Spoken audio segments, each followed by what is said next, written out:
Welcome back. Being a successful leader doesn't come easy to everyone, but the big question is why? Yeah, so we have Jodee with Bach's Office Transformation and Consulting here to discuss what keeps us from saying what needs to be said in our role as leaders. So good morning. Good morning. And I don't know the answer. I just threw out the question. So, hey, I'm here to ask some of those questions because, you know, I can tell you what I think, but that doesn't always mean that's the right answer. And I think that's what we've gotten stuck with in our roles as leaders. I was asking you off camera, what is a leader?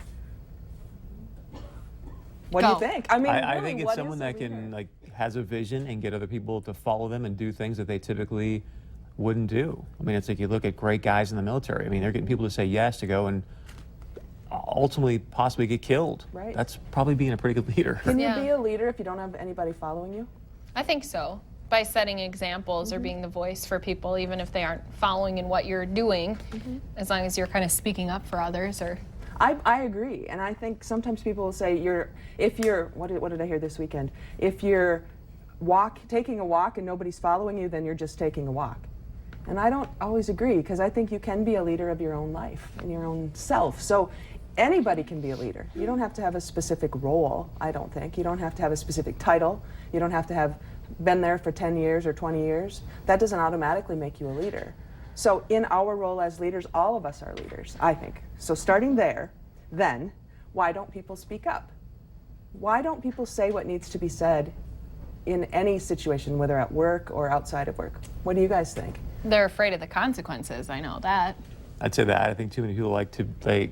I mean, one of the driving human needs is connection. And so if I tell you, hey, you're not doing a good job, you need to do better, they might not like me. And if I'm honest, they might not like me. And I think that for a lot of people is very, very hard to get over. And here we live in North Dakota, Minnesota nice, which is all about talking about things and not to them. We talk about people, but we don't talk to them because we're more afraid that they won't like us.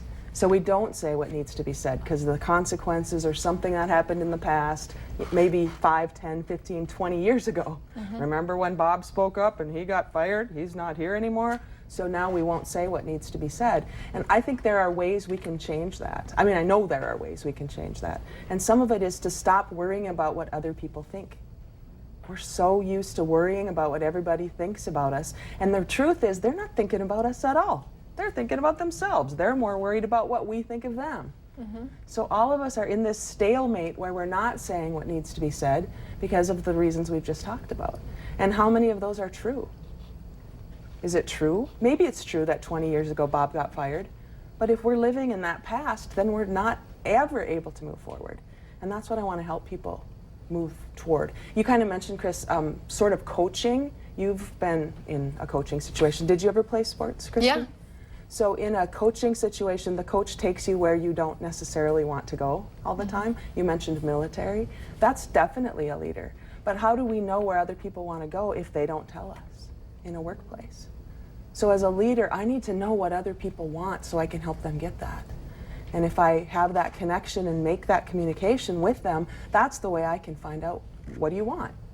And that's an interesting question that I bet you guys couldn't give me an answer to. If I said, what do you want? Probably not. I don't know. I mean, people, it's such an easy question, but so few people can think. They go, I don't know.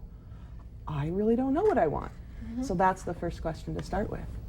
Well, and it is true because you get kind of stuck in your day to day, and then when someone does stop and say, Chris, what do you want? You know, what can I do for you? Then you it almost kind of halts them in their tracks a little bit, doesn't it?